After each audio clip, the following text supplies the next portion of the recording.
My name is Dan Hussick. I'm the City of Hillsborough Long Range Planning Manager. Thank you so much for joining us virtually and in person this evening. I am joined by my our Planning Director, Colin Cooper. Colin.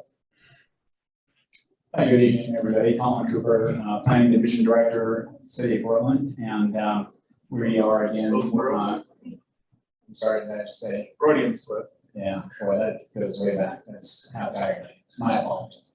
City of Hillsborough, and so we want to thank you once again for your patience coming into this evening, and really appreciate that you're here this evening. Okay, great. Thank you, Colin. Thank you for being so patient with us. This is one of my first hybrid meetings. Here I am in person. We've got folks joining virtually. Tonight's meeting will be recorded and will be posted on our Jackson East Project webpage. And so if you know folks who weren't able to make the meeting, in the next couple of days, we'll have this meeting's recording front and center on our project webpage. So, Jackson East Community Meeting. Tonight's agenda, I'll give a brief project overview. I'll talk about the updated transportation alignments, the industrial proposed amendments that have been developed over the past several months, talk a bit about next steps, and then the majority of the meeting will be available to ask questions about the industrial proposed amendments, the updated transportation alignments, the new information we're bringing forward this evening after the project's been on pause for quite a while. So for folks who in the past came to many or all of our Jackson East Community meetings, this is officially Jackson East Community Meeting number 8. The project started in 2016. As the Long Range Planning Manager for the City of Hillsborough, I have done planning in multiple areas of the city, whether doing the tennis court community plan, assisting the Amberlin planning effort, the downtown framework plan, South Hillsborough. I'm currently the project lead on the Witch Hazel Village South urban growth boundary expansion, and I'm hovering over here on the map, as well as playing a lead role or support role in different urban growth boundary expansions in the North Hillsborough area over the last 15 years. And as is outlined here in yellow, the Jackson East urban growth boundary expansion. So with my time with the city over the past 15 plus years, been involved with many others looking at complete community planning, looking at creating more opportunities for housing in our centers like downtown or Rainbow Station, planning for additional housing in our community in South Hillsborough, Witch Hazel Village South, planning in our other remaining Hillsborough neighborhoods shown here in gray, and of course doing planning for employment in our North Hillsborough industrial area. Looking at the policy timeline over the past several decades, I want to point out, going back to the 1990s, the City Council has had a priority of economic competitiveness in North Hillsborough. Hillsborough has undertaken complete community planning, like planning for Rainbow Station in the mid-1990s and seeing it build out over the subsequent 15 or 20 years. The Hillsborough 2020 initiative started at the very end of the 1990s and moved forward. And as 2020 was approaching, it shifted to the Hillsborough 2035 planning effort. Starting in the late 2000s, there's urban reserves work, urban reserves designation. In 2015, we started undertaking Hillsborough comprehensive planning for the future growth and development of our community over the next 20 years. In 2015, North Hillsborough Industrial Renewal Area was set. We have a lot of development that's been happening in the last 2 years since the pandemic began in our Hillsborough Technology Park. So that North Hillsborough Industrial Renewal Area, funds available to fund infrastructure, to extend infrastructure for industrial lands in and around the North Hillsborough Industrial Park. And then also the Jackson East project. So looking from the policy timeline to the planning timeline, I want to just real quick highlight a couple aspects of the planning timeline that is affiliated with the 550-acre Jackson East planning area. So starting in the late 2007, there was Senate Bill 1011 that sets out efforts to set urban and rural reserves. Urban reserves are areas where the urban growth boundary could expand over a 50-year time horizon. Rural reserves are the areas where the urban growth boundary would not expand over the 50-year time horizon. Metro regional government, Washington County, Clackamas County, Multnomah County, City of Hillsborough, many other cities became involved in North Hillsborough reserves work in 2008. We put together a preliminary concept plan for a larger North Hillsborough urban reserves land, 2009. Metro Washington County had a tremendous amount of public engagement. I know a lot of you here tonight have lived in the Jackson East area for years and years, and many of you decades. And so many of you may have been contacted during the North Hillsborough urban reserves discussion that were part of that much larger reserves discussion in the late 2000s. In 2011, Metro Council adopted urban and rural reserves and expanded the urban growth boundary. And outside of the 2011 urban reserves designation that was acknowledged by the state, there were a series of Court of Appeals that went forward, or there was a series of folks who brought it from the Land Use Board of Appeals to the Court of Appeals that ultimately in 2014 remanded urban and rural reserves back to Metro. And that's when the legislature in February of 2014 stepped in and designated Washington County's urban and rural reserve lands and expanded the urban growth boundary for the 550-acre Jackson East plan area. In 2015, I applied to the Metro Regional Government for a grant to undertake the state required planning for the growth and development of this urban growth boundary expansion. The project work began in 2016 into 2017, 2018. I wanted to point out that the legislature in 2014 brought the 550-acre Jackson East area into the urban growth boundary and specifically designated it for employment. In 2019, House Bill 2914 came forward that took away that particular employment requirement and left it up to the local government, City of Hillsborough, to ultimately make a decision, a policy decision on the land use designation for this area. In 2019, we went to the Planning Commission in August with a public hearing. We had a tremendous amount of testimony. That public hearing got extended from August into September. We had our Planning Commission close the public hearing and made recommendations to City Council. The recommendations were for the area south of Weibel Creek to be designated. A recommendation to City Council to designate the area south of Weibel Creek, and I'll show you a map here momentarily, for industrial, and the Planning Commission voted vote of 4-2 to not recommend the City Council designate the area north of Weibel Creek for industrial. We then went to City Council work session in November of 2019, and again in February of 2020, City Council opportunity to give staff next steps direction.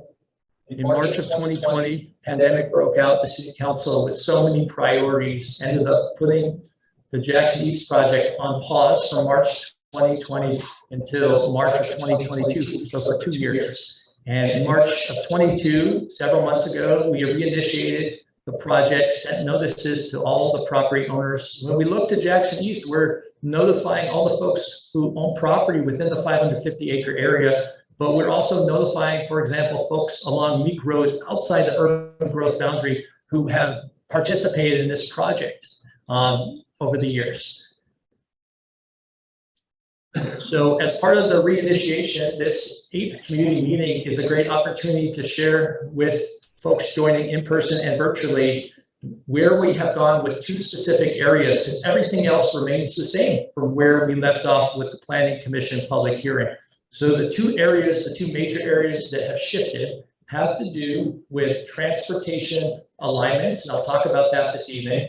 And then there's some additional language proposed for our community development code around the couple elements for the Jackson East area I want to discuss this evening. And so I'm going to run through this over the next 10, maybe 15 minutes, and the majority of today's meeting for the next hour, hour and a half will be available for folks in person to come up to the microphone, please. Microphones aren't working great, but they're working.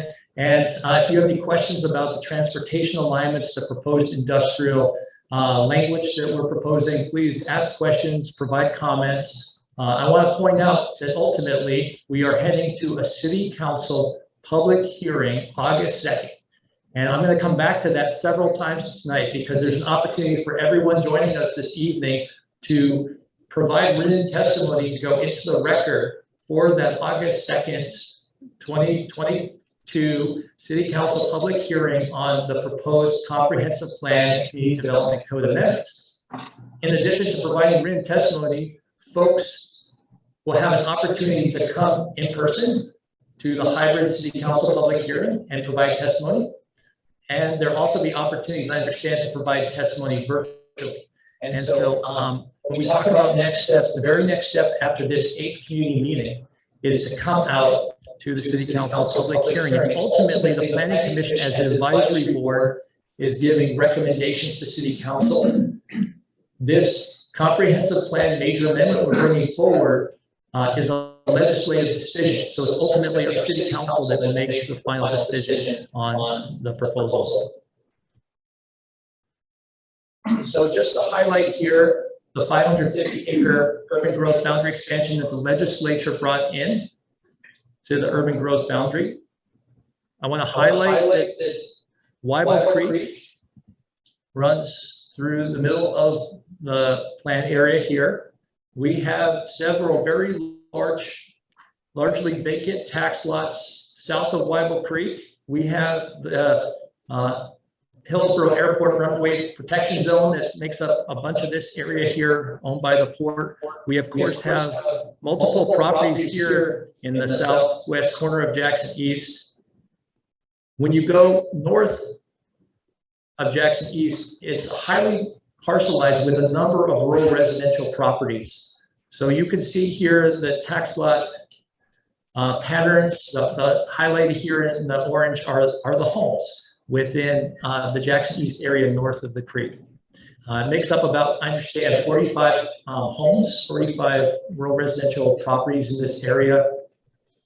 Throughout our Jackson East project in 2016, 2017, into 2019, with the 7 community meetings we had an opportunity to hear from a lot of folks. We heard from folks in the southern portion of Jackson East, and a lot of folks come out to provide input north of Weibel Creek in Jackson East. So just real quick, want to highlight the community engagement that we undertook. 2016 had a whole series of community meetings. Those continued into 2017. We had our, of course, technical advisory committee that we formed made up of folks within the city and other public agencies. We had 2 planning commission work sessions in 2017. Heading into 2019, we had a city council work session earlier that year. We had a 6th and a 7th community meeting,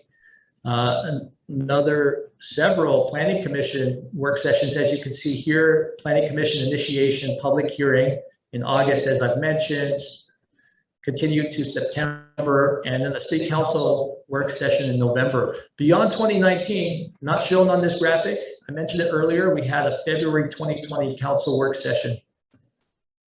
Throughout this 2016, 2017, 18, 19, we had stakeholder input. We have a comment log I've been keeping as the project manager for years and years. And when folks call in, we record comments, the dates, the follow-up to the comments. So in addition to the comments we had a chance to meet one-on-one with multiple property owners over the course of this multi-year project.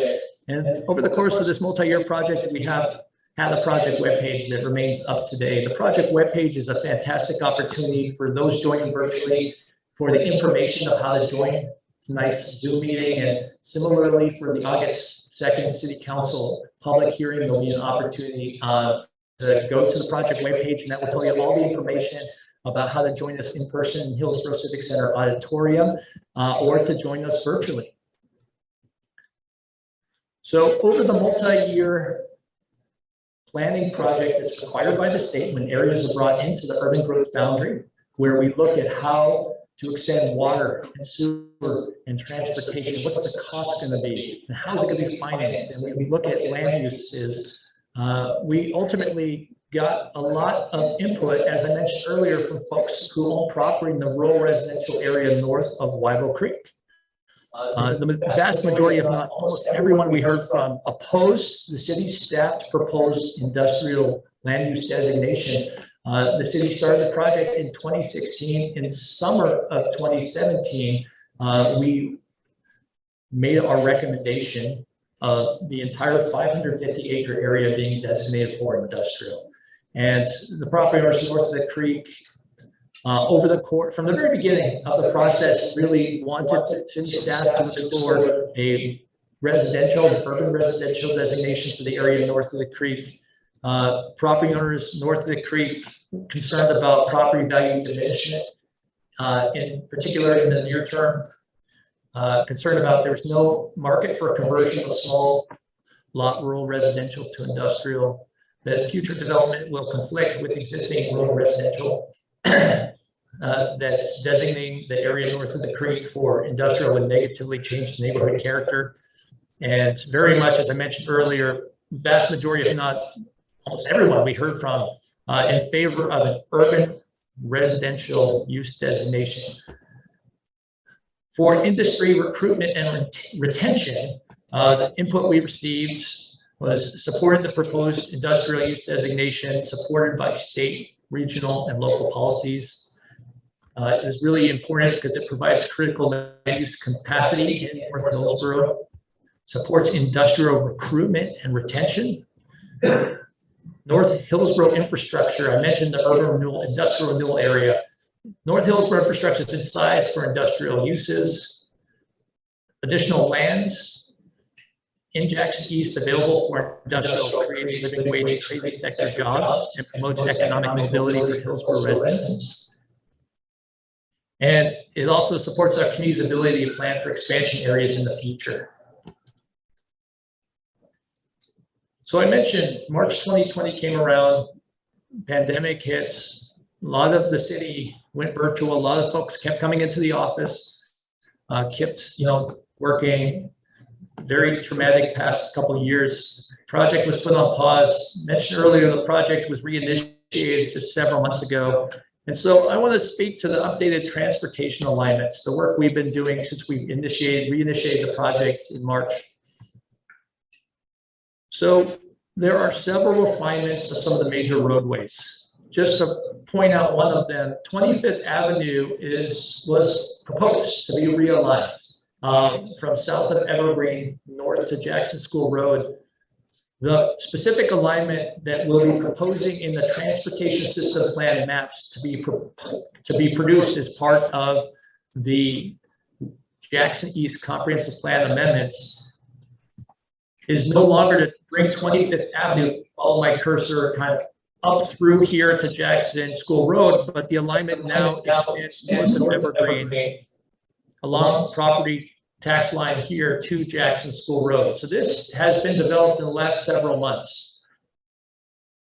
This is one of the major new changes.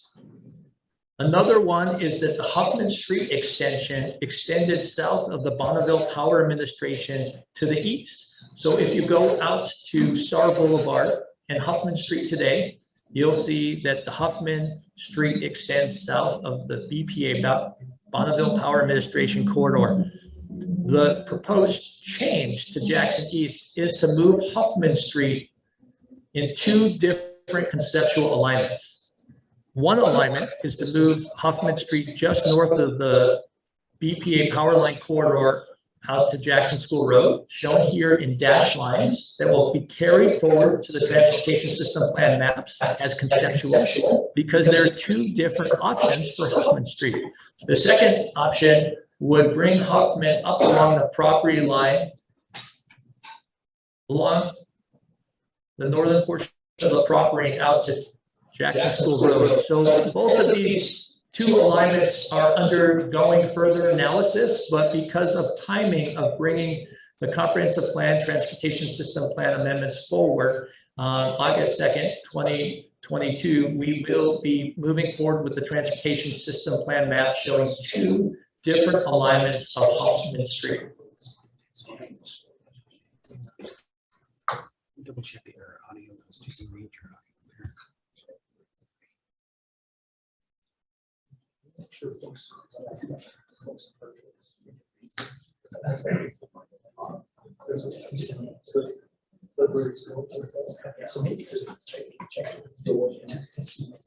Okay, test.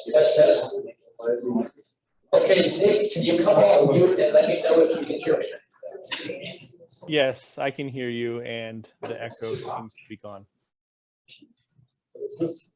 Okay, Nick Baker, if you can come off mute and let me know if you can hear me.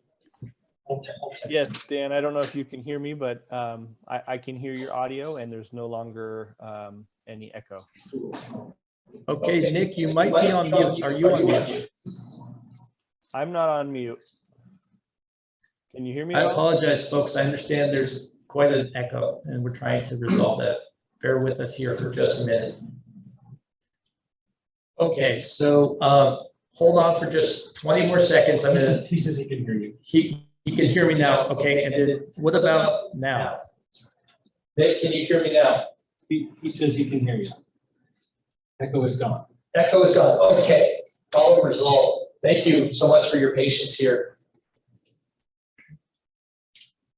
Okay, so Hoffman Street, two very different alignments being carried forward as conceptual. Finally, oh, by the way, Hoffman planned to be an arterial running from Brookwood west to Jackson School Road. Finally, one more proposed transportation system plan amendment is for Sewell Avenue to be extended north of the creek as a collector.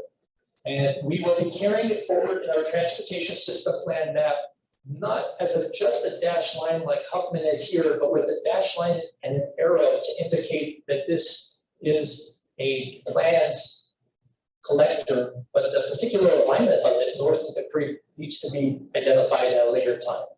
And so just to reiterate, 25th Avenue is a set alignment we'll carry forward in August. Hoffman Street will come forward as two conceptual alignments for this arterial, and Sewell Avenue is a collector that is as a planned placeholder for it's making its way up to Mead Road, but not to be defined as part of the comprehensive plan amendments. Talk a little bit about the industrial proposed amendments. What we built into the Planning Commission Comprehensive Plan and Community Development Code amendments in August of 2019 was very specific language to address the more parcelized rural residential aspect of Jackson East north of the creek. And so I just wanted to review with folks what some of those proposed code amendments were and are, and will be moving forward to City Council public hearing. One is to allow the enlargement, expansion, or replacement of residential non-conforming structures for folks who voluntarily annex into the city of Hillsborough, specifically for north of the creek. Another proposed amendment is no minimum lot width or depth requirements for the area north of the creek. Are implementing industrial sanctuary zone language does not permit executive suite hotels. Our proposal was to allow executive suite hotels for the area north of Wyville Creek.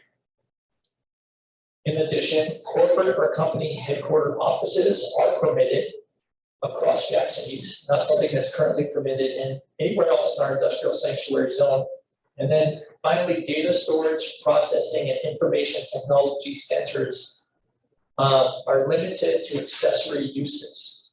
So they cannot come in as a primary use anywhere in Jackson East. This is where we were back in August, September of 2019. And these are the proposed community development code amendments we're bringing forward to the City Council public hearing. A lot of these amendments came about as a way to create more opportunities for industrial users over the years after folks voluntarily annexed into the city of Hillsborough. to have more options for the redevelopment of their property. Moving on to the additional industrial proposed code amendments that we've been formulating as the project's reinitiated last March. It involves maintaining one lot 50 acres in size or greater that shall be limited to a single user of permitted uses. And that's specifically for Jackson East and south of the creek. I mentioned earlier the properties south of the Whitewell Creek and Jackson East have some very large vacant land. And this language, maintaining one lot 50 acres in size or greater, is an opportunity to preserve a larger lot site and is very much in line with the Metro Title IV language. The Metro Regional Government has language that supports trying to maintain a larger site, for example. Some additional industrial proposed code amendments is to limit the amount of, to have a limited amount of building, heating, plumbing, and electrical contractors in all of Jackson East. So going back, I was talking earlier about our existing proposed amendments and creating more flexibility. We're trying to go further by allowing a limited amount, a defined amount of building, heating, plumbing, and electrical contractors in Jackson East to be defined. We're in the process, and we will have proposed community development code language available in the coming weeks, posted to the project webpage where folks will be able to review the specific language we've arrived at well in advance of August 2nd. In addition, a limited amount of warehousing and freight distribution. And so again, trying to create opportunities for a limited amount of additional flexibility for the industrial users within the future Jackson East area. So we talked about next steps. The next steps after this project that many of you have been involved with starting in 2016. The next step is one step. The very next step is going to a city council public hearing Tuesday, August 2nd, starting at 7 p.m. It'll be in the Hillsborough Civic Center auditorium just down the hall from where we are in person right now. It'll be available through Zoom teleconference. I want to encourage everyone that city staff's proposed industrial land use designation that we've had since summer of 2017, almost 5 years ago, is the same recommendation that is getting carried forward to our city council public hearing.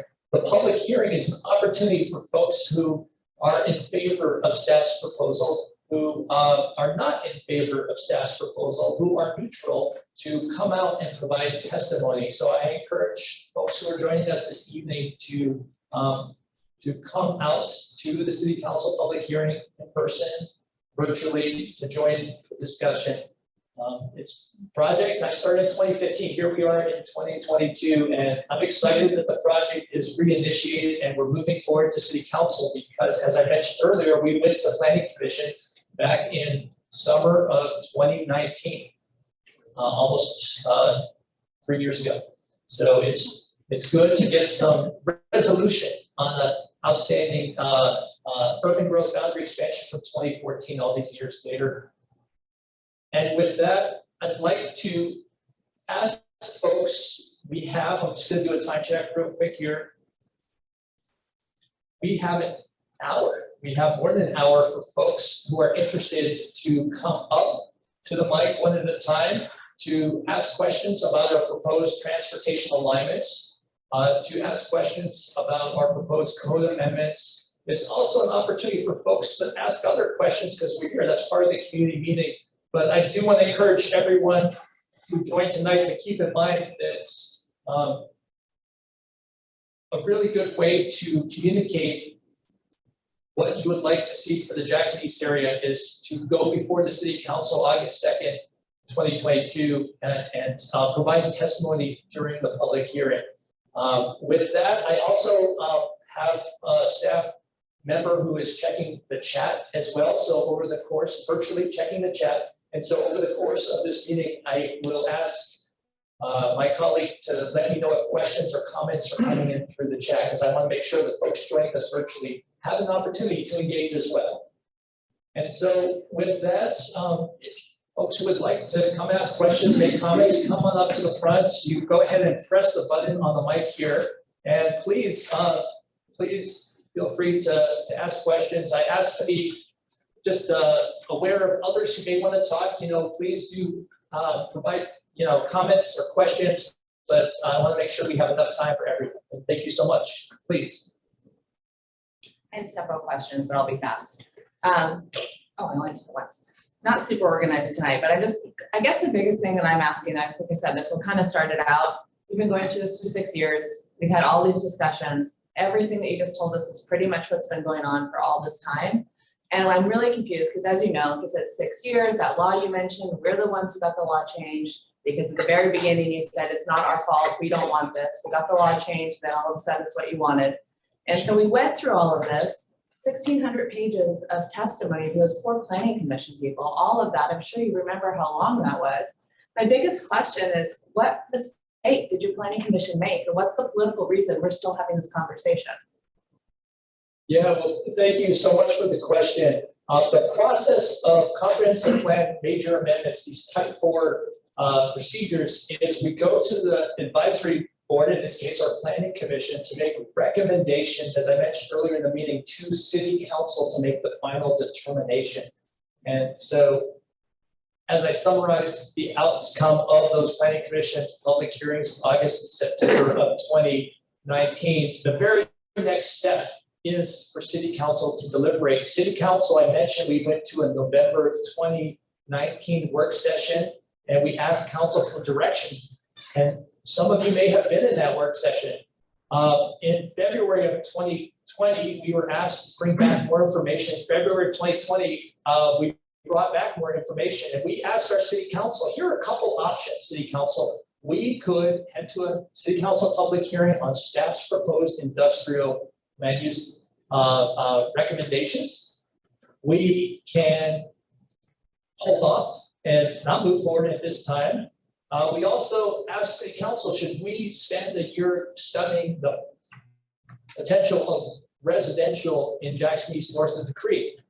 Coming out of that work session, that was really an opportunity to ask the elected officials for guidance. So where do we go next with this project? Some of them did say, yes, we'd like to see residential. I was out there at that meeting too, and it wasn't studied. So I have the recording, and I posted on the website. None of the city councilors, when asked at the end of the meeting by the city manager about residential, actually asked staff to study residential. It was asked at the time at the planning commission hearings. Their proposal was, can you please look at the area north and south of Elk Creek and south of Weibel Creek? And is there a possibility of splitting that? That was never brought up to city council. That was brought up at planning commission, like, hey, is this an option? Because nobody's arguing about south of Weibel Creek. Everybody agrees south of Weibel Creek absolutely should be industrial. But it was asked, can you split these two? But nobody's addressing that, because all we hear from staff is, no, we can't, no, we can't, no, we can't.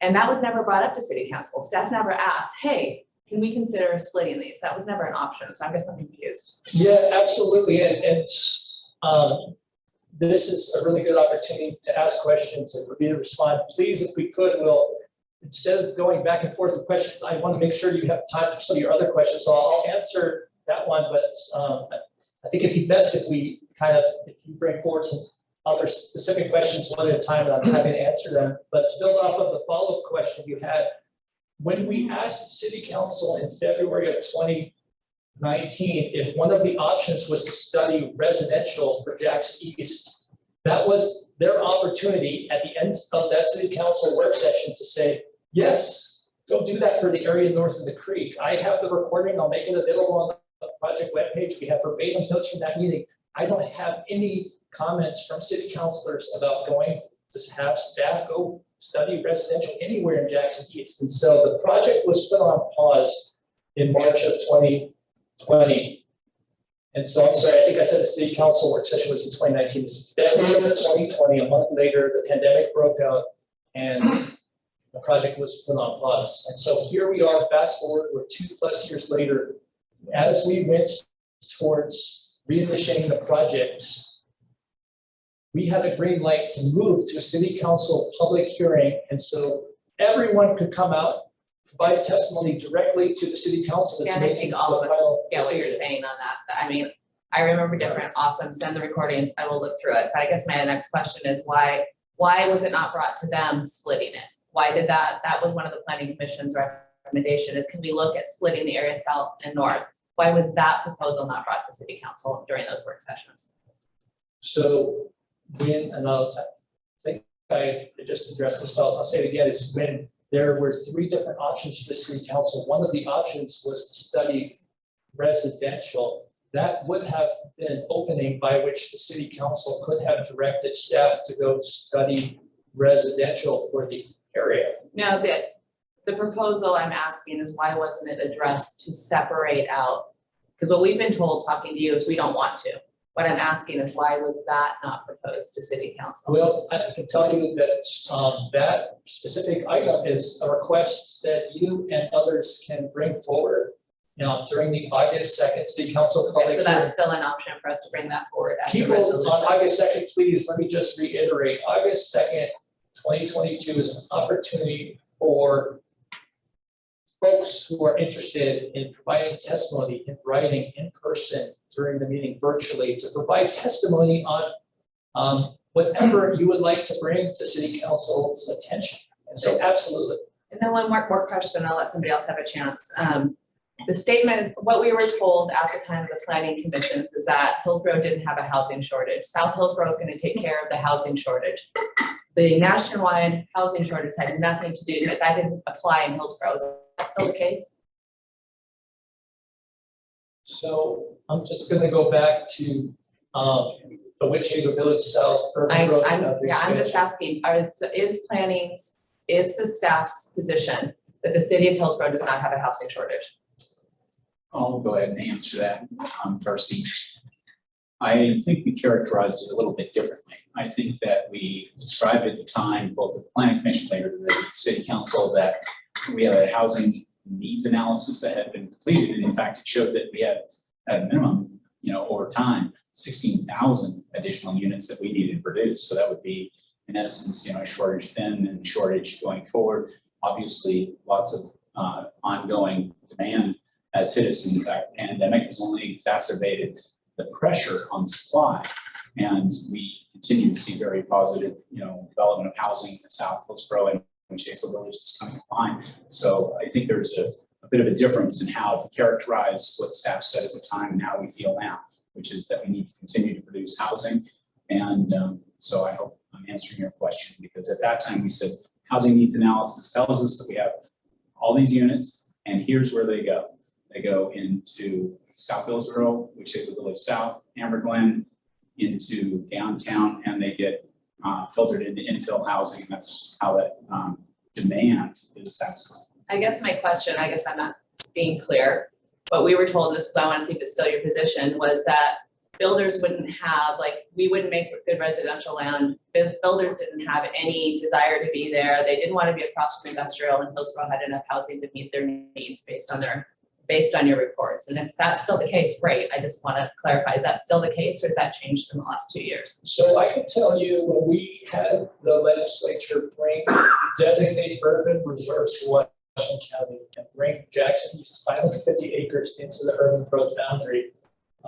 In the first year, in talking with community members, we had consultants reach out, and Darcy may recall, others may recall, to industrial developers and said, would you be interested in the more parcelized properties north of Wyville Creek for industrial development?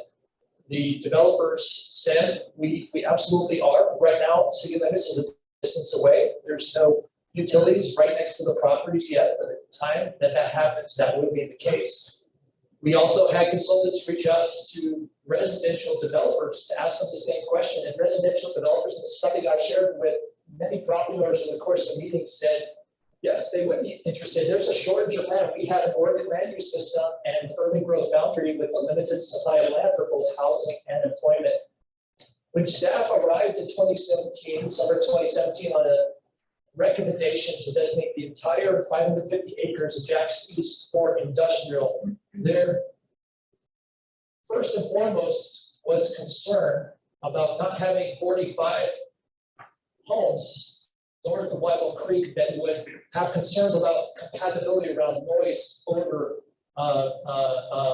lights, traffic, that's coming in outside of the urban growth boundary, but to the industrial area that's developing. And I'm driving out there regularly, I see it happening to the immediate east. And so our recommendation came from our long-range planning best practice of not citing, not the existing 50 homes that are out there, 45 homes, but not creating an opportunity for an urban residential designation where there's 500 homes that are up against industrial land, coupled with the fact that if the area to the west ever becomes an urban reserve, right now it's a rural reserve, 20, 30 years go by, it's an urban reserve, who knows how much time, urban growth boundary expands right up against Jackson School Road, the Jackson School Road interchange to the east side. Suddenly that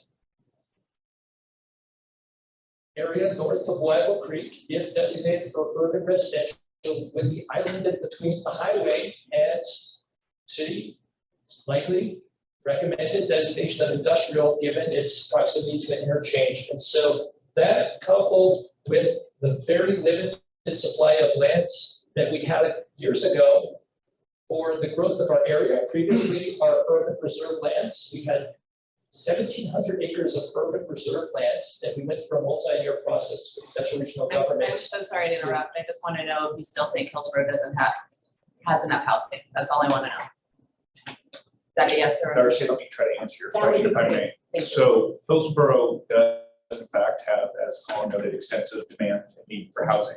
And we also have many planned areas throughout our community where we have the opportunity and market alignment to deliver a variety of housing choices. Is it enough? We continue to evaluate that over time, given the ebbs and flows of markets, and we can track that the best we can. I will add to the answer, which is probably not specifically to the point of your question, that Hillsborough also has a significant need for additional employment in industrial land to also continue to sustain and maintain our community and the region's economy as well. And that's the very heart of this policy discussion of within this geographic area, recognizing we have many stakeholders in the room tonight that are very focused and invested in that area. Part of the city's job and task and balancing, part of what the planning staff is seeking to undertake is for this geographic portion of our broader community and of this major geographic area of importance to you as stakeholders, where and how does this land best contribute to and function to the community's needs overall, and try to align and support and reflect some of the comments and interests that you as direct stakeholders in this specific geography voice to us. But back to the heart of your question, there is housing need in our community, make no mistake about it. We have a variety of areas by which we believe we can address that housing, as Colin noted. South Hillsborough, Amber Glen, Tannisbourne, Orenco, downtown Hillsborough, the middle housing bill that's recently been passed too with significant potential infill potential. We have very limited opportunities and options as a community as to where viable economic land can be continued to be pursued and also added into our overall community's existing portfolio. If that answers. And thanks, Dan. Just to add, one thing I didn't mention is we have an urban reserve area we call Vandermeer, which is located in the northeast part of our city. And that is lands that down the road could also be available for residential opportunities in addition to the Rosa Reserve adjacent to the Witches of the South area. Thank you so much, Percy. Others, questions, comments?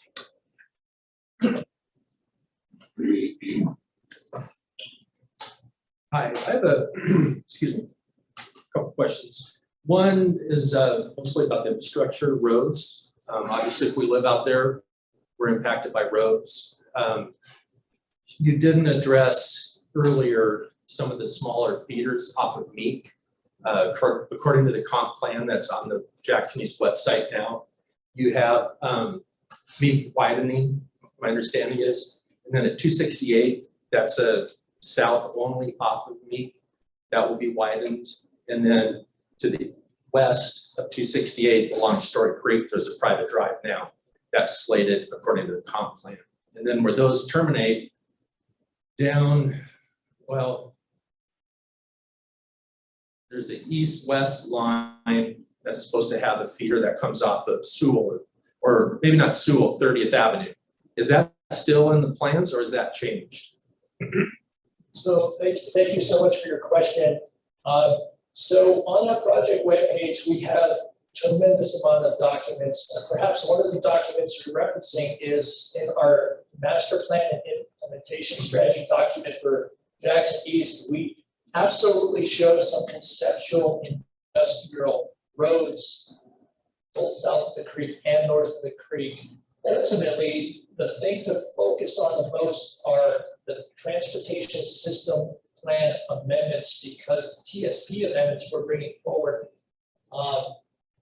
as I mentioned here, Huffman's 2 alignments, 25th Avenue, and this proposed planned Sewell Avenue extension up to Meek are the major roads that are going forward. That section of the master plan implementation strategy document is, of course, the master plan implementation strategy document is part of the overall packet of the comprehensive plan community development code amendments staff are bringing forward. But those maps are truly conceptual, showing how an industrial network could be created in the area. They're not, ultimately, we're not trying to identify a local street network as part of our comprehensive plan amendments. So when we show here Sewell Avenue's extension with dashed lines and an arrow making their way up to Meek Road, even in this instance, we're not trying to identify a specific alignment for what would be a future city collector.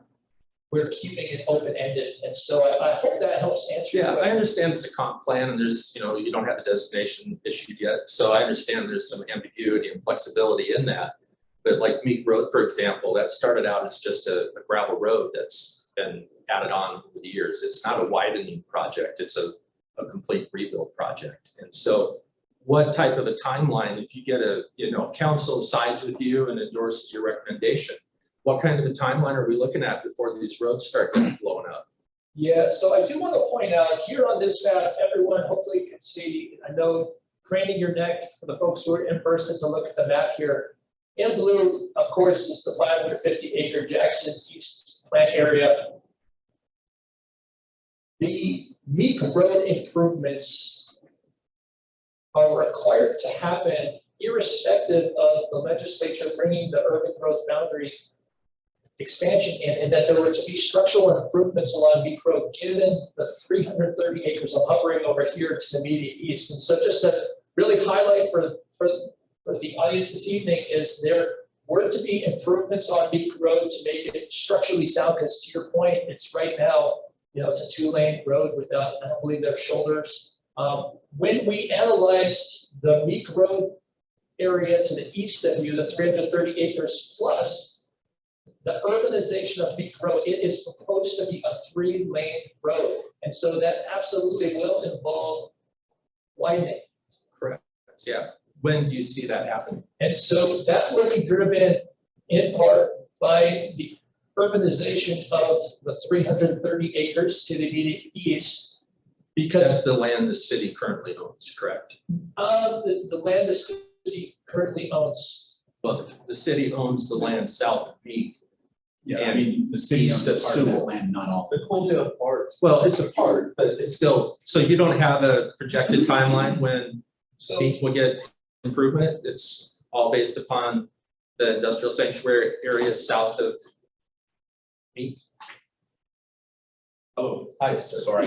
I like being on this side sometimes, but let me try to answer your question a bit on that, Mike, because it's a good one, and it's one that is a little bit tough to answer given where we're at in this conversation, not fully knowing the land uses yet. I mean, we're talking obviously a bit of an industrial space here. Hillsborough typically builds out new urbanized infrastructure, especially into new growth areas like this, with development. Development often will pay for it, and that can lead to a sequencing and gradual extension out of water, sewer, roads, and the like over time. And usually what that means is those properties closest to existing infrastructure likely develop first, and then properties further away develop over time as the infrastructure incrementally gets closer. That is driven by the scale of development. If you have many small projects, that could take some time to happen. If you have one large project that makes a significant extension run, that can affect timing. So the answer is, I'm not trying to be facetious, you at this point don't know. we don't know the exact timing. We are trying to pin down what does that infrastructure look like and what are the rough costs for that. The last part of the answer I was going to give you is in an industrial designated environment and conversation, private development can extend parts of that. But as you've seen probably happening to the southeast of you, we also have other industrial site readiness and infrastructure funding related tools that we can deploy or partner with other agencies to deploy for certain target industries or state priority industries and the like that can help expedite and deliver some of those infrastructure projects on a larger, more consistent scale. That is a part of the conversation that, due to where we're at right now in this comprehensive plan conversation, we're not able to fully get into. That could help bring clarity to your question, just not available right now. No, I mean, it's a concern living. So one other question I have in the, obviously we've made reference to sub-area B, quite extensive through this because it's stagnant. There's nothing going on there. When you read in the Hillsborough Economic Analysis Report, it talks about the reliance on infill from residential to industrial or infill to support industrial land. That comes with a significant risk. In the OTAC best practices report, it talks about conversion from residential to industrial is rarely seen. That affects us directly. What can you tell us that should give us confidence that 14 years down the road, like sub-area B, we're not going to be stuck in an area where we don't have any saleability? Mike, understand the question based on that earlier report of the history that you've obviously lived and the rest of your neighbors lived watching that sub-area B. I can tell you that the primary reason that area has been, to use your word, stagnant, has been a lack of, urban infrastructure, which is now being extended, just as Dan described a moment ago, about what's coming from the east moving west. And as we have in the last few months had pre-application meetings with industrial property owners who are aggregating those lands and looking at development, and they are pulling the infrastructure to Sewell, and we're starting to see potential significant changes in that area that may accelerate. Okay, but if it's in the if it's on the east side, which is where the development is, approaching from, that's already in the industrial sanctuary. That area where Huffman's going to meet Sewell Road, on the east of that, that's industrial sanctuary. That's not sub-area B. The majority of sub-area B is on the west side of Sewell, not the east. And we're seeing property assemblages being evaluated and considered, and pre-apps coming in with people spending real money with engineers on the west side of Sewell as well. Okay. Those are my questions. Thank you. Thank you. Just want to put maybe a little bit to the moment, a rhetorical question back to answer your question as well. Part of the timing question that you asked is one that we would love to get the additional feedback or insight from the group either now or over the course of the initiation of this project. Also depends on what is the interest. We have testimony coming, obviously, as we've heard pretty loud and consistently around residential. We also, if we talk into an industrial space, some of that gets back to what is the interest in the timing of property owners north of the creek to engage in infrastructure planning, to engage in aggregation conversations, to engage in that, whether that be with private entities or possibly with some of those public-private partnerships that I alluded to. I would ask that in part because that will help inform some of the clarity and the answers to your question around timing, some of the clarity and answers of concerns around stagnation. And if there isn't interest, that too can lead to stagnation beyond what the market may or may not do or any actions the city may or may not take also in that area. So I just wanted to throw that out there in terms of the public policy dialogue and the discussions and the potential relationships between property owners, neighbors north of the creek, between what the city is evaluating from a very public policy standpoint and planning standpoint, and then what does that future look like in terms of some of the time. Are we trying to expedite it? Are we trying to slow it down? Are we trying to convert it? Are we trying to focus it? We're looking, to lay out certain baseline pieces of that, but also engage in terms of how do you want to approach that? What is your feedback on that front? Well, I think if we're going to be realistic, and I'm just speaking for myself, I can't speak for the group. Pre-COVID, when we were looking at the Eco Northwest reports and land values, which we would fall under stage 3, we were in the, anywhere in the 3 to 350 per square foot price range. Obviously, that's changed now significantly.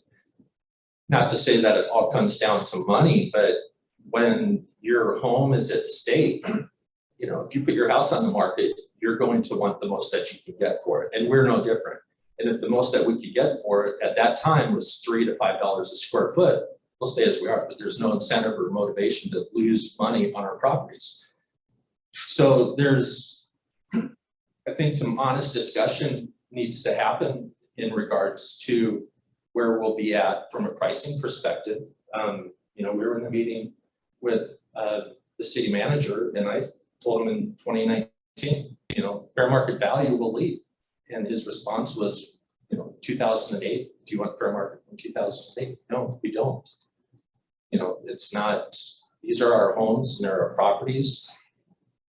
You know, there's multi-generational people here. There's people that have lived here 50 years plus. And the notion that they should have to walk away with, you know, losses by the hundreds of thousands of dollars just doesn't make sense. So I think the city or developers will have to come to the table with a realistic option for us to, you know, if you want to buy us out, there's no use in designating us industrial if you're not going to either assist or actually aggregate our lots. So that's, you know, the onus is on both of us. And it's been more of a adversarial relationship than partnership relationship. And I think if we had some realistic feedback on timelines, and I understand there's a lot of moving pieces when you start talking timelines, but you know, you can't expect somebody sitting on property to sell their property by the square foot. When you do that, your homes are of no value. And those are, you know, for a lot of us, those are big investments to say, okay, well, your house and your outbuildings, you know, they become a liability, not an asset under the industrial designation. We need some assurance that the prices are going to be so that we can make a lateral move. You know, I'm not looking to retire off of this, but I'm also not looking to move backwards. I appreciate the point about doing this together. And I think that is in part what I hope can be recognized, given both some of the history of this project, but also the direction that our council has received and provided to us as well as staff, to what Dan put it on earlier. We do need to work on this together because we all have vested stakes of different types in this and importance, whether it be somebody's perhaps largest investment asset, somebody's home where they reside and their family gathers, whether it's a investment opportunity or a holding, as you noted, whether it's somebody looking to maybe make that difference of retiring or not. We recognize that, and our council recognizes that, and I hope that there can be a moment of recognition too.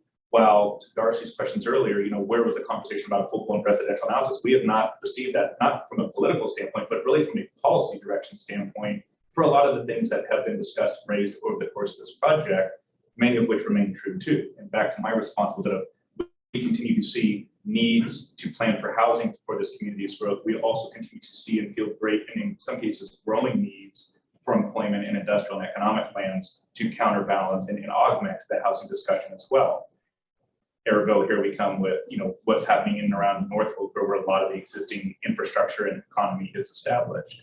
But to the point about us partnering, that is the opportunity that lies before all of us over the next couple of months. We can sit here and debate residential versus housing and not be able to make much progress in terms of certainty or timing on value, on infrastructure delivery, on timing, on allowing staff at the direction of our council and our leadership too, to try to be innovative and creative to see what can we do to support that collective mutual agreement or not.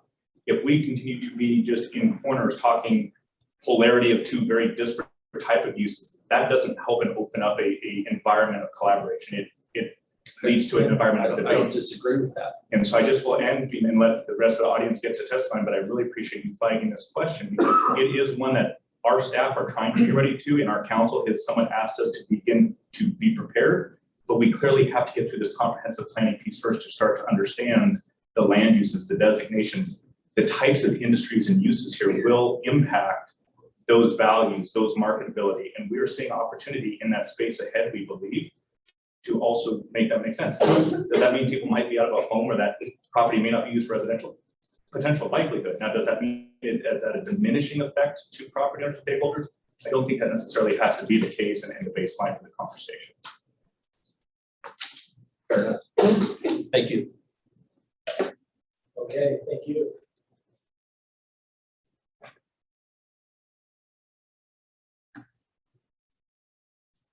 Okay, I'm gonna ask Nick Baker to unmute if you're able. There's a couple of more questions. It's not gonna happen. So, there's a couple. questions you want me to read them? No, I can take a look at this.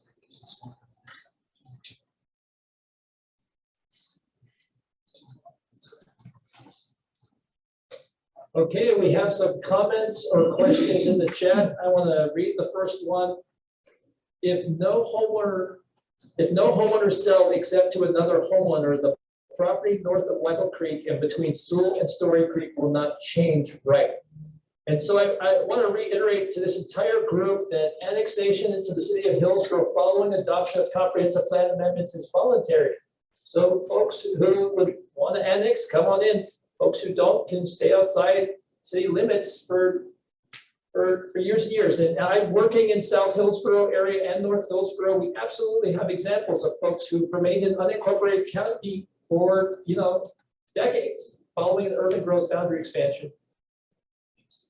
Looking to the next question, comment, what is our plan for historic preservation of the Atfalate Camas Meadow and green space around Weddell Creek? So I understand that just north of Weddell Creek, I've had a chance to years and years ago meet with the property owner who lives just north of the creek there on the west side of Sewell Avenue, and walk the creek system and look at the camas, bulbs during the spring when they're in bloom. And so ultimately we have significant natural resource overlay that looks at the significant wetlands, the significant forest resources that are within our plan area. I don't have a natural resource map I could share with the group this evening, but a lot of this area falls within the significant natural resources. And so over time, as the area north of Weddell Creek has property owners who may voluntarily choose to annex into the city of Hillsborough, and ultimately, if industrial developers come forward and submit land use applications, they have to undertake what's called a natural resource delineation to identify specifically where are the wetlands, where are the forest resources on the property. And at that time, there'll be an identification in much more detail about the natural resources out on the site. I know that much of the area of Jackson East north of the creek is quite a distance, from the creek itself, but of course there are properties that are right up against that creek corridor. It's really up to each and every one of the property owners to decide over the years if they would like to voluntarily annex or not.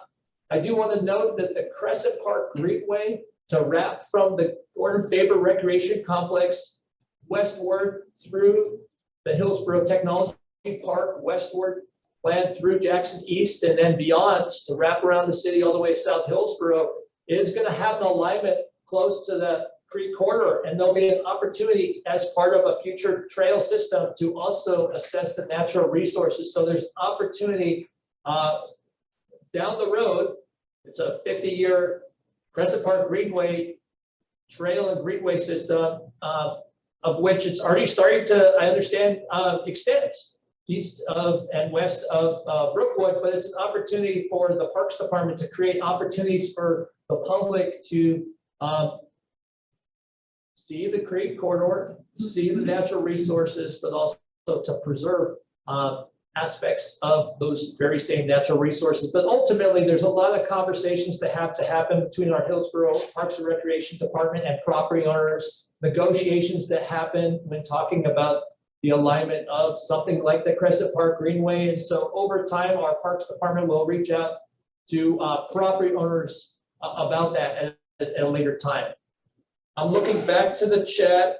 Let me see if any other questions or comments have come back in. Yep, here's another one.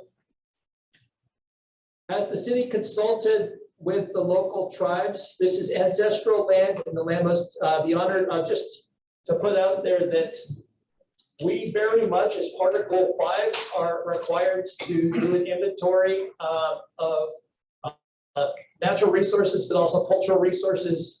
Years and years ago, as part of this project, we had our consultants identify if there are any state historic structures, for example, in this area or other elements, and none were identified at that time. I know that our Parks Department, as part of a number of projects, is consulting with the tribes. And so as part of a future Crescent Park Greenway extension, there'll be a lot of opportunity for our Parks Departments to engage with multiple stakeholders, including Indigenous community members and Indigenous community leaders to verify and work with them to really celebrate it. I know in talking to our Parks Department staff years back, they saw an opportunity along the Greenway to have multiple features and kiosks and other elements that could highlight the history of the place. And so more to come on that. So those are the questions I'm seeing in the chat. Let me just see.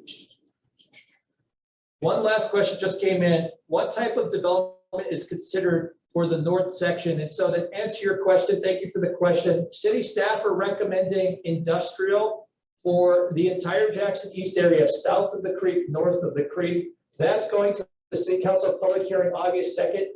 Opportunity for folks to come out and testify, as I've mentioned, and provide testimony directly to the City Council to make that determination.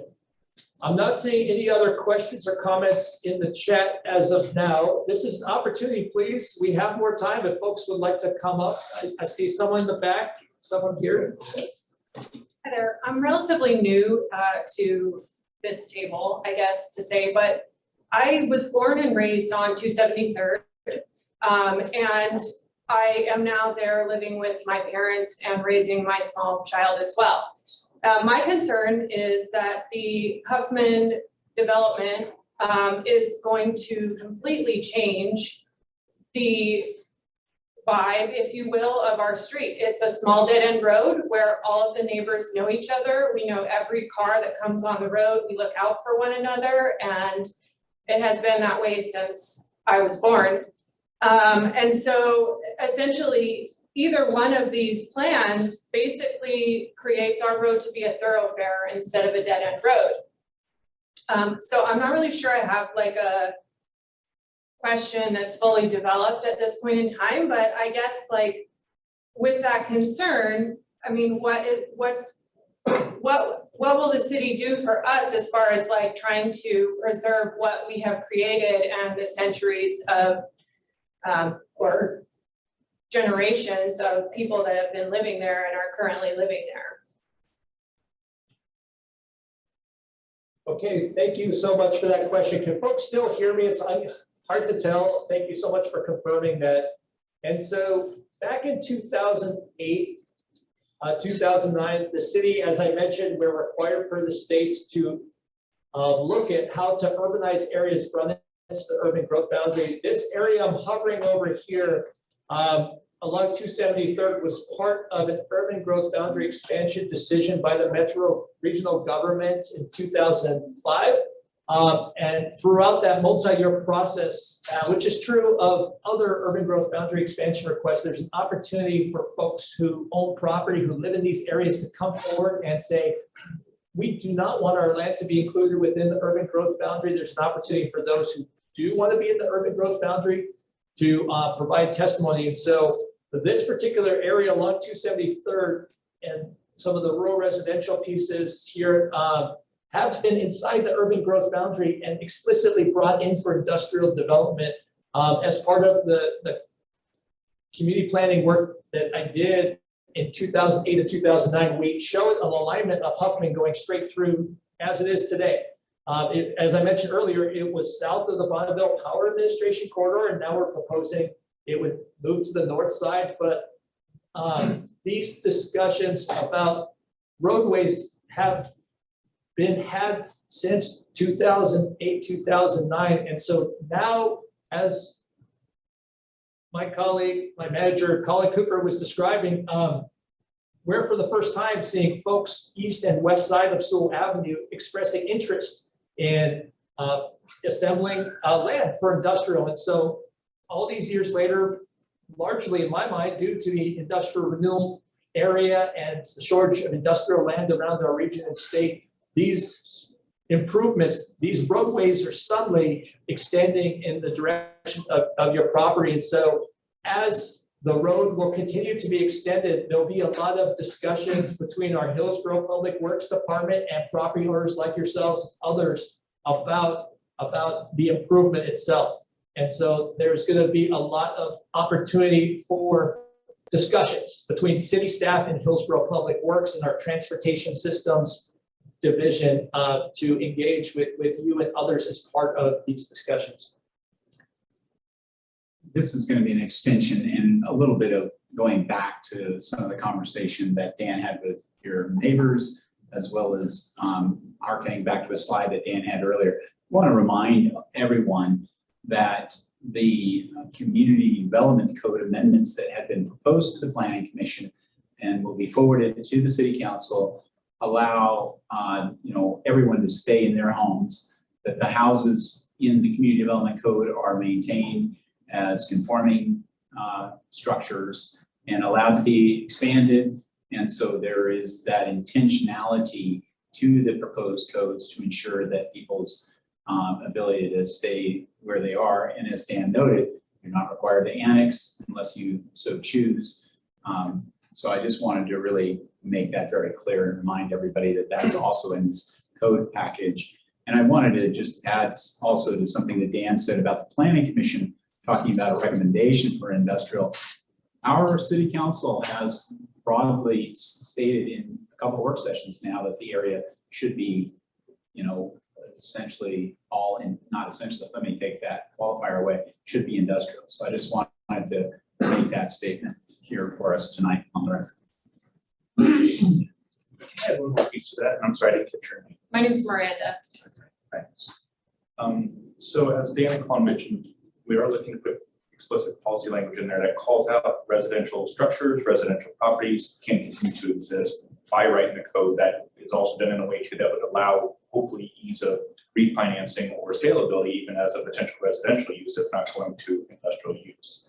So that was a piece that our leadership and our staff, I think, recognized and really trying to work with a lot of the concerns and the comments raised throughout the public engagement pieces previously on this project. So that's, I think, at the core of your question.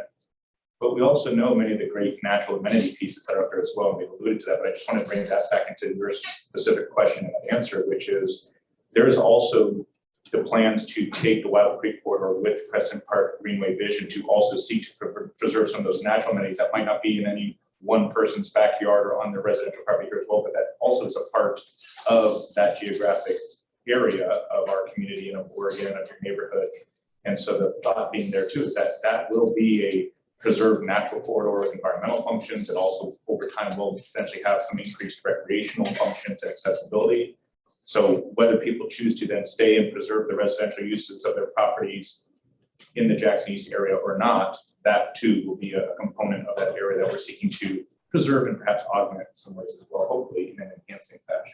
Yeah, I mean, I think for me, it's the biggest thing is it's like literally, it's a dead end road that no one drives down and it's going to become a thoroughfare.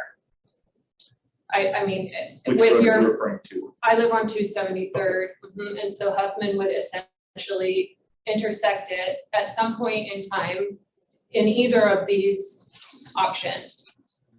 And so for me, it's not about maybe at this point, the value of my property, it's the integrity of the land that I've grown up on, as well as my neighbors that are around me. And I had one other question as well. Let me just look at my note here. This had to do specifically with the language on the 50 acres that were going to be set aside for permitted uses. What would those permitted uses be qualified as? What are some of those permitted uses that you see? Yeah, so, and just to clarify, where your property is actually outside Jackson East. It's already been designated back in 2009 for industrial. These particular proposed amendments focusing on Jackson East, south of the creek within the 2014 urban growth boundary expansion. Staff's recommendation is an industrial designation, which would mean that This particular single user of permitted uses is for an industrial uses. And you didn't have that context, so great question. This falls within our larger industrial sanctuary and North Hillsborough Industrial Area Plan District code language. And so that's the background. And so thank you so much for that question. Okay, thank you.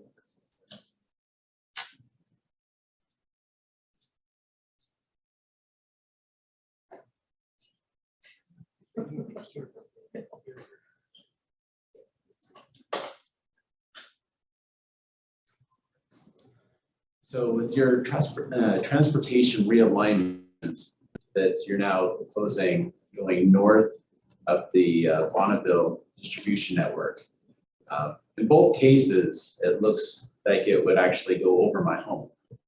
And you mentioned that you wouldn't take any roads over homes. Well, how close is the curb and gutter going to get to my residential house? So thank you so much for that question. When we are doing our comprehensive plan amendments, we are now at a level as required by the state to show how roads are extended, water, sewer. And so the alignment you see here that's dashed because it's one of two conceptual alignments is not the engineered road. It's intended to show at some point there's a transition from south of the Bonneville Power Administration, the BPA power line corridor to the north. The actual engineering of the road is not something we're bringing forward as part of the comprehensive plan amendments to City Council August 2nd.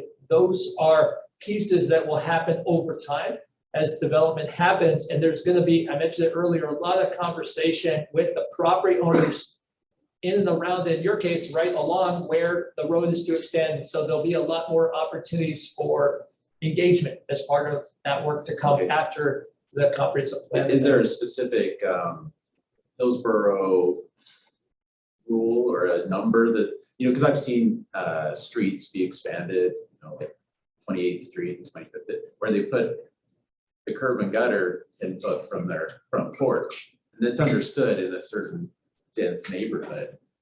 But this area, I'm really concerned about having a curb and gutter, 30 feet from my residential property. That's going to be a big factor. Yeah, thanks. As Dan said, we appreciate your question and understand your concern. We typically use what we call the locally preferred alignment process to engage with property owners and homeowners in these alignment study areas, so that basically our transportation systems division will reach out when we get to the point where these would be evaluated at higher fidelity when we look at that. And so each property owner, as Dan alluded, will be contacted without question. There'll be a whole series of meetings there to discuss the different options. So you'll have the opportunity to have direct input. Is there a rough timeline if they do make a decision to put a road by your home, or when you're notified? Is this a 2-year, before, and you get plans to how you're going to get out, or if they do actually decide to put a road through your home, where your home is, how much time do you get once you're notified? The LPA process varies, but it's never less than, say, an 18-month or 24-month period. Again, a great deal of survey work goes in to start evaluating all the elements that are, in those potential alignments. And so you would get notice at the beginning of that process and be able to be involved. Okay. And my last question, the Van der Zanden land, I believe, between 273rd and Jackson School Road has been sold. And I've seen a lot of land surveyors out there. I'm just wondering if you have any insight into what ideas are out there, or people that are interested, what they have thinking for that large, it's just fields right now.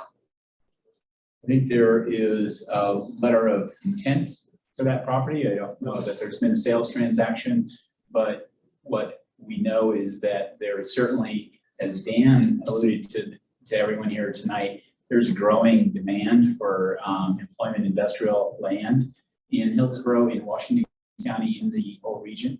And so I think you would be expecting, anything from warehouse distribution to, high-tech industrial, and all sorts of uses allowed in the industrial sanctuary zone, which you can find in our community development code. And it is really all types of uses that you see in other areas of North Hillsborough. Okay, thanks. You're welcome. Okay, thank you so much for your question. Yes, please go on. If you wouldn't mind giving some clarity to the group, you continually all night long said tonight that the plan has been on pause. And since 2020. And over that time, since 2020, am I incorrect in that the city or amenities of the city have purchased close to 135 acres during this time when the project was on pause? If you could give us some clarity on that. Absolutely.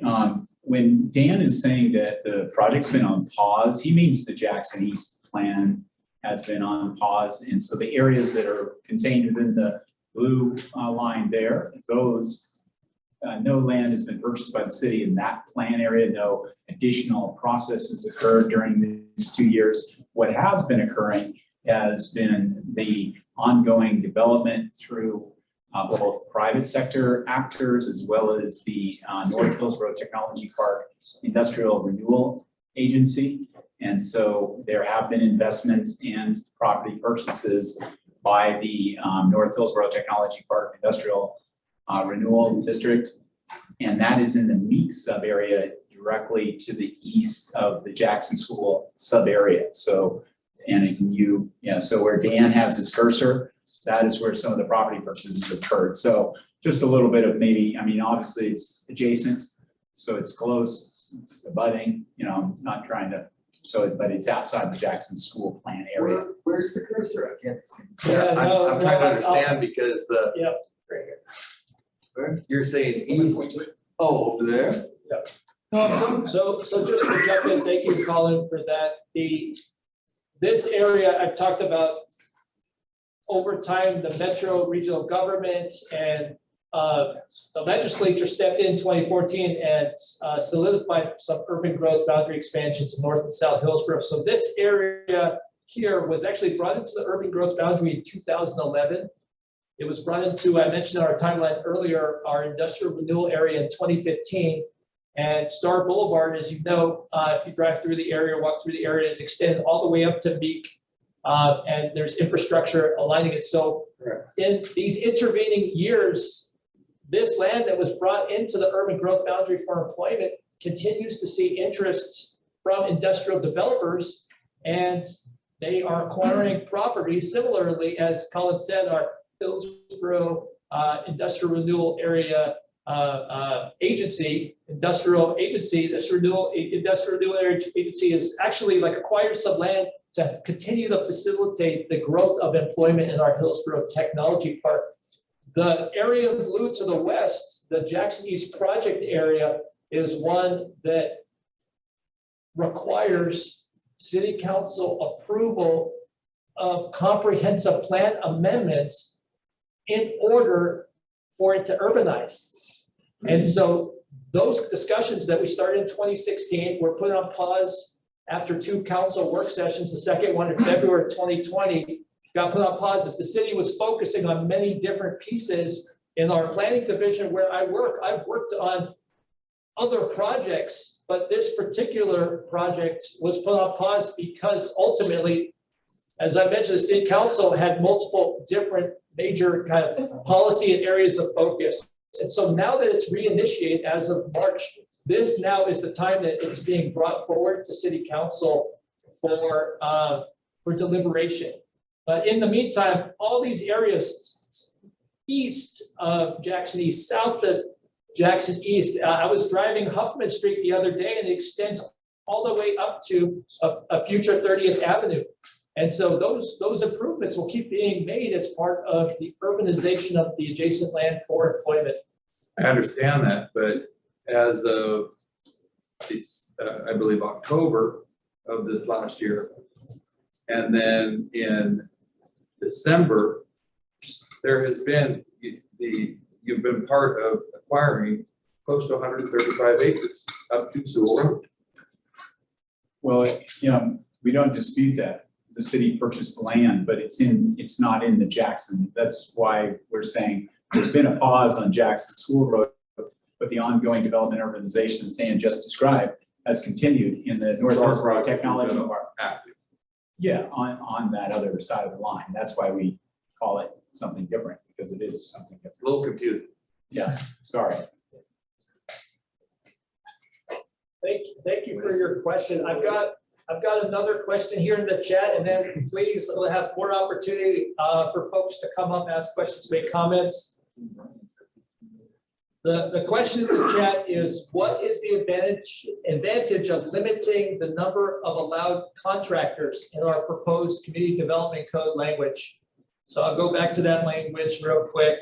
So for the specific language is within Jackson East, the intent is to create more flexibility in our industrial sanctuary implementing zone by allowing building, heating, plumbing, electrical contractors, for example, as well as warehouse and freight distribution, because it's awareness that there's a demand for land, for plumbing contractors, warehouse and distribution. But we also are being very mindful that the industrial sanctuary zone was created to not allow those uses. So we're coming up with language that allows them in a limited fashion. So it creates more flexibility, more opportunity, but it also limits that. And so we don't have like the area of Jackson East south of the creek only be developed as one user, as one use.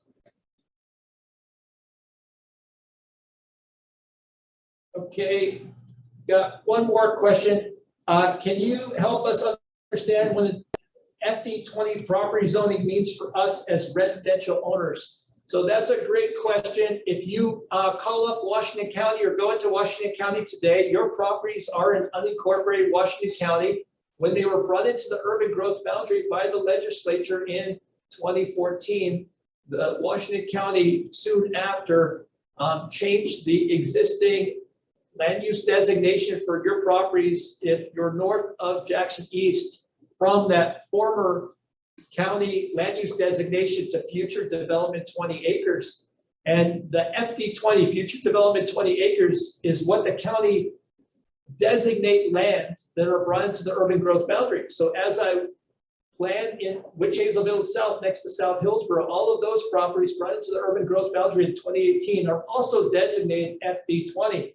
And so what that means in terms of zoning is that the folks who for years to come choose not to voluntarily annex into the city of Hillsborough would remain in unincorporated Washington County, and they would still have that FD20 designation. And Washington County is a great resource to reach out to find out what is allowed within the FD20 designation. I've mentioned earlier in the meeting that when we have comprehensive plan amendments for an urban growth boundary expansion area like Jackson East, and properties are next to city limits or in close proximity, it creates an opportunity for folks to voluntarily annex into the city of Hillsborough. And that creates an opportunity for them to then get a, in this case, staff's proposed industrial sanctuary implementing zone. And so for all of these properties currently, in unincorporated Washington County, that FD20 designation will stay in place for years and years and years until folks decide to voluntarily annex. I think there's an element of the FD20 designation that's being skipped over, and it applies to, I'm sure, a number of our neighbors, and that's exclusive farm use. And when you go from AF5 to FD20, you then fall under non-exclusive farm use, and it affects your farm deferral and property taxes. Yeah, over the years, we've worked a bit with Washington County Assessment and Taxation. I don't pretend to know anything about how all the deferrals work, but they have mentioned years ago, and I believe that still remains the case, that when a new county land use designation takes effect like FD20, then that requires folks who are in farm deferral to then reapply. And in some cases, people get disqualified. And that's the nature of, and I know if folks have questions about that, please do reach out to Washington County Assessment and Taxation because they are the best folks to respond to questions about that. Yeah, that's one of the, I brought this up at council, is it's presented as though, well, we just continue to live as is under FD20, and that's not true. What's that? It's not true, you're right. So I just want to add, and this is where I really think it's important for each and every person who was on farm deferral or a farm deferral now, talk to Washington County. What I was told years ago for the Meek Road sub area to the east of the 550 acre Jackson East area was that if there's a zone change or land use change, for example, from EFU to FD20 or AF5 to FD20, if someone is on farm use special assessment and they continue that use and they reapply, and I really encourage everyone to talk to Washington County Assessment and Taxation. I heard from folks, and this is going back years, that there is an opportunity to reapply as long as you can demonstrate that you're still. That is correct. I spoke with one of the director or managers over there earlier here a couple months ago. And he described it as complicated. However, he also said that most people under a non-EFU choose not to re-enter farm deferral because if you annex or sell, then you owe that deferred tax back. And also, the county is bound by statute. And if you want to appeal it, because that's one of the things I talked to him about, was the fact that this has been dragging on since 2016. That if we want to appeal our ability to remain in farm deferral, then that does not go to the county. We have to go to a magistrate. So I think you could be a little more clear or forthcoming on some of the land use guidelines that fall under the umbrella of FD20 versus an AF5 or EFU versus non-EFU. What we can do is we can reach out to Washington County and ask them to write something that describes what you're saying, Mike, that we can. Well, I don't know the numbers. Again, I'm speaking for myself, but I believe there would be a fair number of people that this directly affects. And when you're told that, oh, well, you can just continue to live, that's not necessarily the case. Yeah, we're appreciating what you're saying. We're, as Dan said, not experts, but what we'll do is we'll reach out to Washington County, ask them to write a statement that describes these circumstances. I appreciate that. Yeah, and Mike, absolutely, and thanks, and we'll make a point to do that. I do know that there are properties that were AF5, like in Jackson East North Big Creek, that are now FD20, and they never were on farm use special assessment. And so in their case, the farm use special assessment is really important for folks who have it. And so when there's that change of use, like what happened when it went from EFU to FD20, or in some cases AF5 to FD20, that is really important to understand from Washington County Assessment and Taxation, that process. But so we'll be sure to clarify that, but just to point out that there are multiple, I understand, rural residential properties that were never on farm use special I'm assessment. sure there are, because there's properties that are basically a home site and under 2 acres or an acre. And so they aren't going to be in farm deferral. But there's also a number of properties that are anywhere from, we have 3 acres, 2 of them are farm deferral, on up to what, 20 is probably one of the larger parcels of property, and that could affect them significantly. And here we are 6 years into it, and it's the first time it's been brought up. Yeah, absolutely. It's really critical because this all falls under the umbrella of Washington County for us to have them produce, as Colin mentioned, language that we can carry forward as we head to August 2nd City Council, so we can reflect Washington County Assessment and Taxation's. I agree and appreciate that. I'm not going to belabor it, but this would have been good information to have our first public or our second public meeting in 2016. Thank you. Thanks.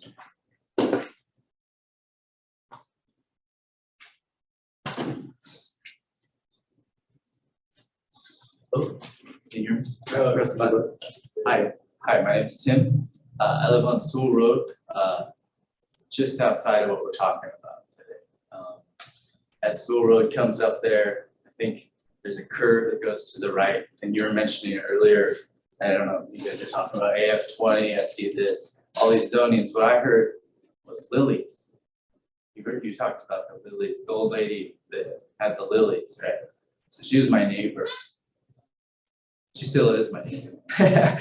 And I know about those lilies. And I look out my window every morning, and half of my property, which is about 4 acres, looks over those lilies there. So I guess I just wanted to come up here and kind of say hi first, and then also to talk a little bit about, you guys were mentioning, you know, we gotta work together. We gotta figure this out as, you know, like what's best for everybody, what's best for Hillsborough. Let's keep the dialogue going. And then you mentioned the city council meeting on August 2nd. And so I'll definitely try to be there with my family and such. But my focus here in that intro was you talked about the Crescent Trail, right? And so that Crescent Trail is focused on Wyville Creek. And as I just highlighted, those lilies exist in Wyville Creek. One of the terms that you mentioned was natural resource designation. And so on my property, I have about 4 acres, and I like it how it is. But what I hear is there's going to be a trail. But I haven't gotten any calls from the Parks and Rec department. Haven't talked to the city, and nobody said how they're going to put that trail through half of my property, right, along the creek. But what I did hear today was it's special property.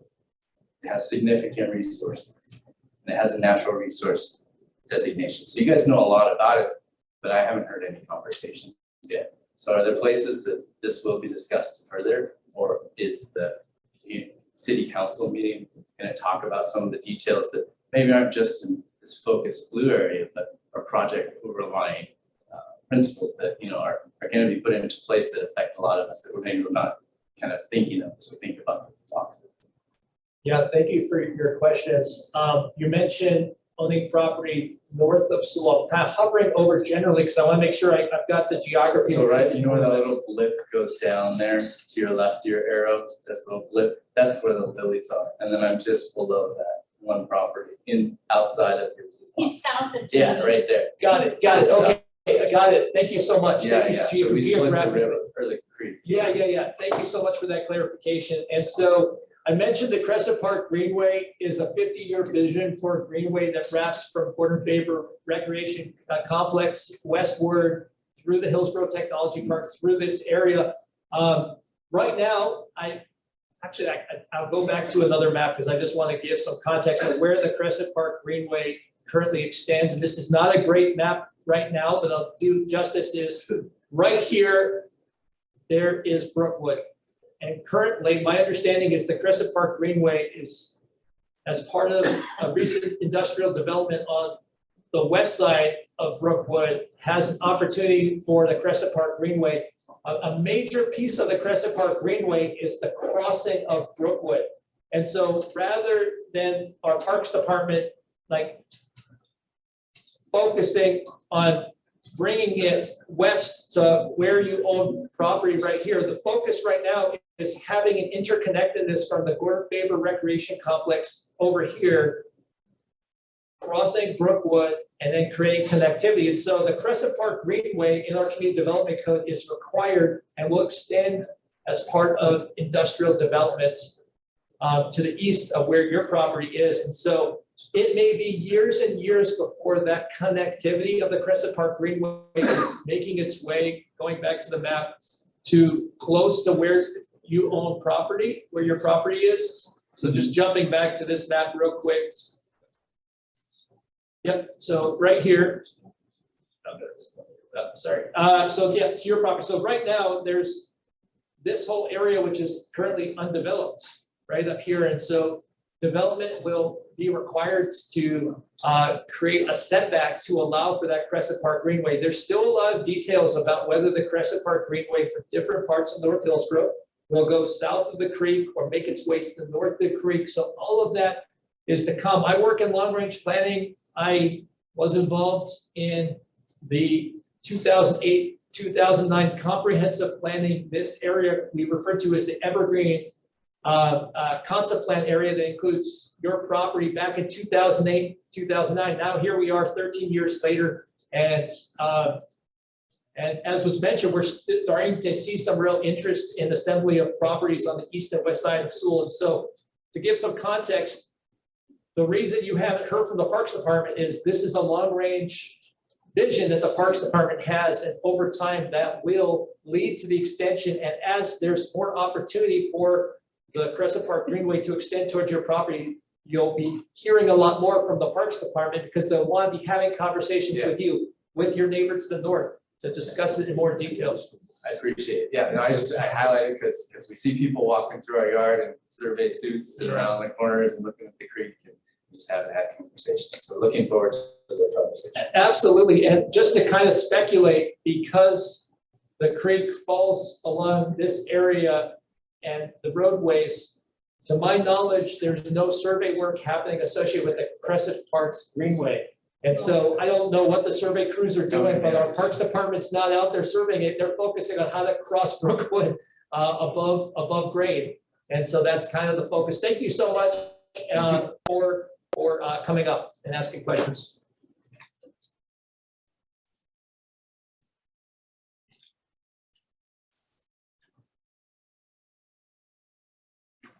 Hello.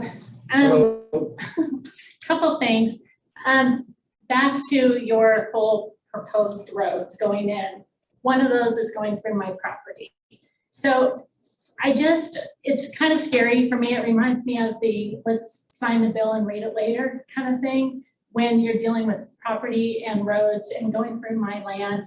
And I don't have a vote on it at all if city council votes in favor of this. So that's my one concern that needs to probably calm my nerves somehow. But I wanted to thank Dan Diaz for saying that we need to find a win-win. We've been asking for a win-win since 2016. And what you probably don't know because it wasn't on record, that Robbie Hammond in his office after the planning commission vote told Darcy and I that there are winners and losers in every situation. And so now we have on record that we're gonna look for a win-win for everybody. And that is all we've been asking for. My second ask for that is that win-win doesn't take 14 years like it is sub B, because a lot of us don't have 14 years. A lot of us don't have tomorrow. So we've still got older neighbors that are trying to get out and go into a nursing home. Jeannie is the first one. There's a few more following her. So I just want to thank Dan Diaz for being from the city and being on record asking for a win-win, because I know the council wants a win-win, we want a win-win, and like I said, Robbie Hammond said there was winners and losers, and I want it just on record that we're all in this together now. We aren't against progress. We never have been. We just don't want to get. We don't want to get screwed in the long run. That's basically it. So that's it. Thanks for your statement. And I think there have been, there's been evolution of a variety of points that allow us to come together in the way that Dan's able to express himself this evening. And we as staff always seek to find win-wins. So if that hasn't always been evident, I'm sorry. Well, we've met with council members face-to-face for years, and we've heard from them that they have suggested things to the city as a win-win for all of us, and they've been denied. And so we aren't privy to what those are. They won't tell us. But from what we hear is that you guys are set on industrial, which I understand. We have the perfect land for that. But we can't lose in the process, I guess is all I'm asking. And now that Dan Diaz has offered the solution that we've all been wanting since 2016, I appreciate that. Well, thank you for your comments.